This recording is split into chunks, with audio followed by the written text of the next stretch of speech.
দেখো কি সুন্দর মূলা এনেছি, কেটে রেখে দিয়েছি। আজ মূলার আচার বানাবো। দেখো এই যে, তাতে আমি এই যে দিয়ে দেবো একটু হলুদ, লঙ্কার গুঁড়া, একটু ধনে জিরার গুঁড়া দিয়ে দিলাম।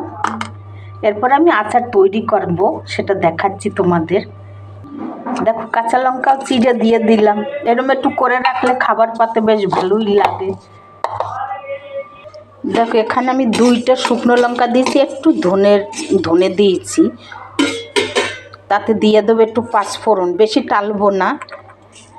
একটু দিয়ে দেব সাদা সর্ষা, একটু দিয়ে দেব কালো সর্ষা। এবার এটাকে হালকা করে একটু ভেজে গুঁড়ো করে নেব।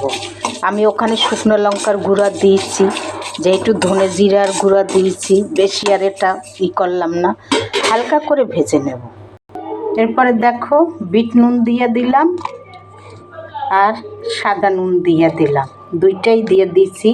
এবার মশলাটা পিষেছি এইটা ঢেলে দিলাম। তারপরে দিয়ে দেব একটা লেবুর রস, এই যে।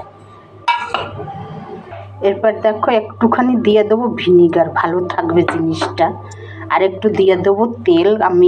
আমি তেলটাকে গরম করে ঠান্ডা করব, তারপরে দেব। দেখো তেলটা ঠান্ডা হয়ে গেছে, আমি ঢেলে দিয়েছি।